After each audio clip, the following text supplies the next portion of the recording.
Guys आप IMEC corridor India middle east economic corridor को भूल तो नहीं गए ना, क्योंकि इजराइल हमास के वॉर में इस कॉरिडोर का चैप्टर ही क्लोज हो चुका है। लेकिन पीएम मोदी के यूएई दौरे ने इस कॉरिडोर को फिर से ताजा कर दिया है। जैसा कि आप जानते हैं आईमेक कॉरिडोर कई कंट्री से होकर के गुजरेगा और मुंबई से स्टार्ट होगा और यूएई, सऊदी अरब, इजराइल होते हुए फ्रांस जाएगा, मतलब वेस्टर्न कंट्री में जाएगा। तो यहाँ पर गौर करने वाली चीज ये है कि मुंबई से निकल के सबसे पहले यूएई जाएगा। तो मान लीजिए इजराइल और हमास में वॉर हो रहा है, लेकिन इधर तो वॉर नहीं हो रहा है। मुंबई से यूएई तक जो कॉरिडोर बनना है उसको तो हम चालू कर सकते हैं। और इसी चीज को लेकर के पीएम मोदी जो अभी 2 दिवसीय दौरे पर गए हैं अबू दुबई, यूएई, वहाँ पर आईमेक कॉरिडोर की चर्चा हुई और इन दोनों देशों ने मिल करके इस कॉरिडोर को लेकर के अपना कदम आगे बढ़ाया है कि हम इंडिया टू यूएई वाला जो पहला फेज है इस पर काम स्टार्ट करेंगे। तो चलिए समझते हैं पूरी अपडेट क्या है, आईमेक कॉरिडोर का अगला प्लान क्या है, यूएई और इंडिया के बीच में क्या बड़े डील हुए हैं। गाइस अपने स्क्रीन पर आप इस मैप को देखिए, ये है अपना प्यारा भारत और ये है पूरा मैप आईमेक कॉरिडोर का। तो मुंबई से जो आईमेक कॉरिडोर स्टार्ट होगा वो सबसे पहले यूएई जाएगा और फिर यूएई के बाद सऊदी अरब, जॉर्डन, इजराइल होते हुए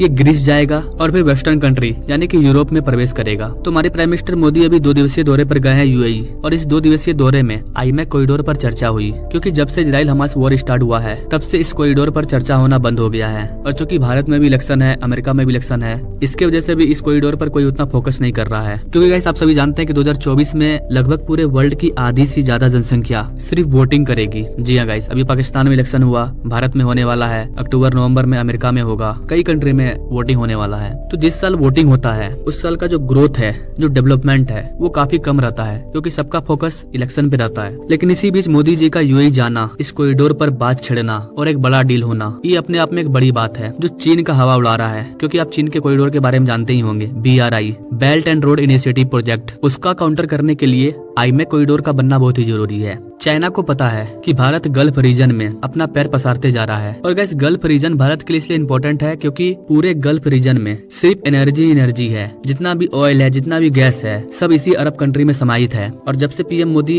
सत्ता में आए हैं 2014 के बाद से, उनकी लगातार कोशिश रही है कि अरब कंट्री के साथ रिलेशनशिप बेटर हो और हो भी रहा है, चाहे वो सऊदी अरब हो, यूएई हो, अभी ओमान हो, इजराइल। और इसका सबसे बड़ा एग्जाम्पल तो मिलता है कि कतर ने जो 8 इंडियन नेवी फोर्स को फांसी की सजा सुना दी थी उसको उन्होंने रिहा कर दिया। तो ये दर्शाता है कि भारत का गल्फ रीजन में कितना मजबूत पकड़ है। गाइस इस पूरे गल्फ नेशन में भारत का जिस कंट्री के साथ सबसे ज्यादा रिलेशनशिप स्ट्रांग हुआ है वो है यूनाइटेड अरब एमिरेट्स, यूएई। और अब इसी चीज को ध्यान में रखते हुए ये दोनों देश मिलकर के ये डिसीजन ले रहे हैं कि ये जो आईमेक कॉरिडोर है जो मुंबई से स्टार्ट होकर के यूएई से होते हुए आगे जाएगा, तो क्यों ना इसको हम जल्द से जल्द स्टार्ट करते हैं। तो यूएई और इंडिया के बीच में जो पैक्ट पर साइन हुआ, इस पैक्ट का सिंपल मतलब है कि अभी के लिए आईमेक कॉरिडोर का जो पहला फेज है उसको ये लोग जल्द से जल्द स्टार्ट करना चाहते हैं। जैसा कि आप यहाँ पर देख सकते हैं कि भारत का मुंबई या फिर गुजरात, यहाँ से शिप के माध्यम से जो भी गुड्स हैं, जो भी प्रोडक्ट हैं, उसको यूएई पहुंचाया जाएगा। फिर वहाँ से सऊदी अरब, सऊदी अरब के बाद जॉर्डन, जॉर्डन के बाद इजराइल, उसके बाद इजराइल से होते हुए फ्रांस, यूरोपियन कंट्री तक पहुंचेगा। तो ये जो आईमेक कॉरिडोर है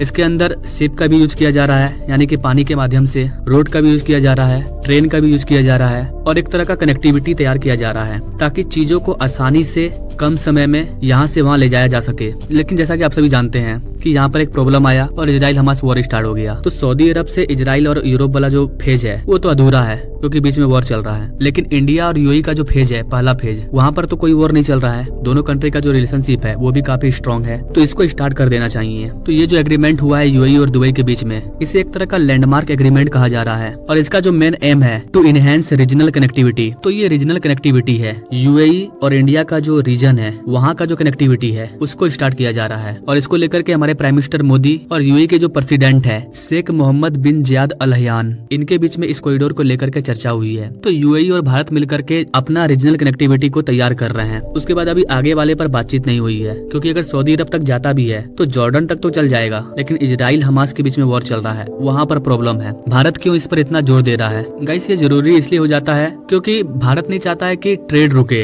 इजराइल और गाजा का जो वॉर है हमास का, वो लगातार जारी है, तो वहाँ पर अशांति है। तो भारत नहीं चाहता है कि विश्व में कई क्षेत्रों में अशांति की वजह से भारत का ट्रेड रुके, क्योंकि वहाँ की वजह से क्या हुआ, यमन हूथियों ने इंडियन शिप को और भी कई देशों के शिप पर अटैक कर रहे हैं, तो वहाँ पर ट्रेड में प्रॉब्लम आ रहा है। तो अगर ये कॉरिडोर इधर स्टार्ट होता है तो उधर हमारा शिप नहीं जाएगा, हम इधर से ट्रेड स्टार्ट कर देंगे। और भारत और यूएई एक साथ आ रहे हैं आगे, इससे दुनिया को एक मैसेज मिल रहा है कि ये दोनों देश मिलकर के आगे की सोच रहे हैं, एक कदम आगे बढ़ा रहे हैं। इससे होगा ये कि और भी देश जो भी ग्रो करना चाहते हैं, जो भी अपने इकोनॉमी को डेवलप करना चाहते हैं, वो भी आगे आएंगे कि नहीं भाई हमें भी इसमें भाग लेना है, हमें भी ग्रो करना है अपने देश की। इसके अलावा ये इंपॉर्टेंट इसलिए हो जाता है क्योंकि चाइना का जो belt and road initiative project है उसका भी काउंटर करना है। चाइना अपने BRI को पूरे वर्ल्ड में फैलाना चाहता है, लेकिन हमारा जो प्लान है वो चाइना से भी बेटर है, क्योंकि चाइना के BRI से चाइना को फायदा होगा, लेकिन IMEC हो या फिर रसिया से इंडिया वाला जो कॉरिडोर है इन दोनों में अगर कोई भी बनता है तो उससे भारत को फायदा होगा। आई होप गाइस आप इन सारी चीजों को समझ पा रहे होंगे कि क्यों IMEC कॉरिडोर हमारे लिए इम्पोर्टेंट है, और भारत सरकार और UAE गवर्नमेंट के द्वारा ये जो पैक्ट पे साइन हुआ है एक कदम आगे चलने का, वो भी कितना हद तक सही है। गाइस ये प्रोजेक्ट भारत के लिए और भी ज्यादा इम्पोर्टेंट हो जाता है, क्योंकि इसके मैप को अगर आप ध्यान से देखिए तो आपको समझ में आएगा कि ये कितना इम्पोर्टेंट है। एक साइड भारत है और दूसरे साइड यूरोपियन कंट्री है और बीच में है गल्फ कंट्री, मिडिल ईस्ट, जहाँ पर एनर्जी का खजाना है। तो भारत को एनर्जी चाहिए और यूरोपियन कंट्री को भी एनर्जी चाहिए, तो इन दोनों के बीच में कनेक्टिविटी होना चाहिए कि उनका एनर्जी अलग अलग देशों में जाए। और जो गल्फ रीजन है वो भी अपना ग्रो चाहते हैं, क्योंकि उनको पता है कि उनकी जो भी डिपेंडेंसी है वो पूरी तरह से ऑयल पर है, जो कि आने वाले 2050 तक खत्म हो जाएगा, इसकी मांग बहुत कम हो जाएगी, इसलिए वो भी ऑयल से डिपेंडेंसी को कम करना चाहते हैं। तो इस लिहाज से भी ये कॉरिडोर हमारे लिए बहुत इंपॉर्टेंट है